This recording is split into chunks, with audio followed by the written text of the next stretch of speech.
श्री स्वामी समर्थ महाराज की जय. अवधूत चिंतित श्री गुरुदेव दत्त. श्री स्वामी चरित्र सारामृत अध्याय 12. श्री गणेशाय नमः.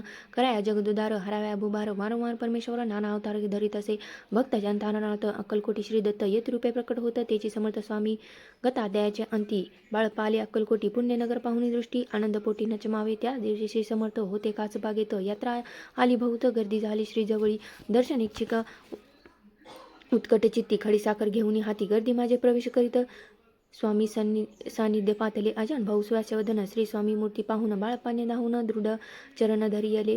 येऊन या भानावरी श्री चरणाची सोडली मिठी. ब्रह्मानंद न मायेपोटी स्रोतोटी गात असे. श्री समर्थ त्यावेळी पडले होते भूतळी. उठून या काय केली लीला एक विचित्र. सर्व वृक्षाचे आलिंगन दिले त्यांनी प्रेमे करून. बाळपावरचे प्रेम ऐशा कृतीने दाखवले.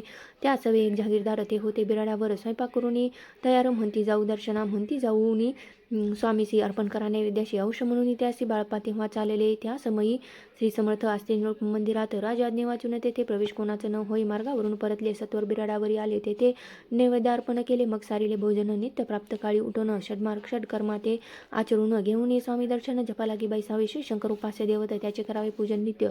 मध्यान्यता आदित्य जपानुष्ठान आटपावे. करी जोळी घेऊन या स्वामी जवळ येऊनी. मस्तक ठेवावे चरणी. जावे भिक्षकारणे मागून या मधुकरी. मग यावे बिराडावरी. जी मिळेल भाजी भाकरी त्याने पोट भरावे. घ्यावे स्वामी दर्शन. मग करावे अनुष्ठान. ऐसे प्रकारे करून अक्कलकोटी राहिले.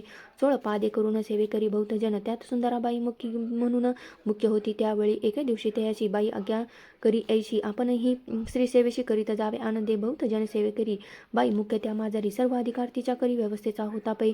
या कारणे आपसात भांडणी होती सदोदित. स्वामी सेवेची तेथे अव्यवस्था होत असे. हे बाळपानी पाहून नाना युक्ती योजन मोडून टाकले. भांडण एकचित्त सर्व केले. बाळपाची प्रेमळ भक्ती पाहुनी संतोष स्वामी प्रती दृढ भाव धरुणी चित्ती सेवा करीत आनंदे ऐसे लोटता काही दिवस. बाळपाची या शरीरास व्याधी जडली. रात्रंदिन चैन नसे क्षणभरी. भोग भोगल्या काही दिन. कागदाची पुळी बेमेतून पडली ती पाहता उकलून. विष त्यात निघाले पूर्वी कुण्या कृतज्ञे. बाळपाशी यावे मरण. विष दिदले कानुल्यातून पडले आज बाहेर. स्वामी कृपेने आजभरी गुप्त असे उदरी. सद्गुरु सेवा त्याचे करी व्हावी लिखित विधीचे. प्रत्येक सोमवारी त्यांनी महादेवाची पूजा करून मग यावे परतोनी स्वामी सेवेकारणे. हे पाहुणे एके दिवशी बाई विनवी समर्थाशी. आपण सांगून या बाळपाशी शंकर पूजनवर जावे. त्याची आज्ञा तयाप्रती एके दिनी समर्थ करती. परी बाळपाचे चित्ती विश्वास काही पटेना. बाईच्या आग्रहावरून समर्थे दिले आज्ञा जाण. हे नसेल सत्यपूर्ण. विनोद केला निश्चय. पूजा करणे उचित न करावी हेचे सत्य. या परी चिठ्ठ्या लिहित प्रश्न पाहत बाळपा. एक चिठ्ठी तयातून उचलून पाहता वाचून. न करावे पूजन तिये माझे लिहिलेसे. तेव्हा सर्व भ्रांती पेटली. स्वामी आज्ञा सर्व सत्य मानिली. ही भानगड पाहिली श्रीपाद भटजीने. श्रीपाद भट्ट एके दिवशी काय बोलती बाळपाशी. दारापुत्र सोडून देशी आपण येथे राहिला. आपण आल्यापासून आमचे होते नुकसान. ऐसे बोलणे ऐकून बाळपा मनी खिन्न झाला. स्वामींनी माझा आज्ञा द्यावी. मी जातो आपल्या गावी. परी तुम्ही युक्ती योजावी. आज्ञा होईल ऐसेची. श्रीपाद भट्टे एके दिवशी विचारले समर्थांशी. कुलदेवताच्या दर्शनाशी जावयाईची बाळपा. ऐसे ऐकून समर्थ हास्य मुखे काय बोलत. कुलदेवताचे दर्शन नित्य बाळपा येथे करत असे. श्रीपाद म्हणे बाळपाशी समर्थ न देते आज्ञेसी. तरी टाकून या चिठ्ठ्याची आज्ञा द्यावी आपण. तयाचे कपट न जाणून अवश्य म्हणे त्याच दिनी. 2 चिठ्ठ्या लिहून या उभयंतांनी टाकल्या. चिठ्ठी आपल्या करी. भटजी उचली सत्वरी. येथे राहुणी चाकरी करी असे लिहिलेसे. स्वामी चरणी दृढ भक्ती बाळपाची जडली होती. कैसा दूर तयाप्रती करतील यती दयाळ.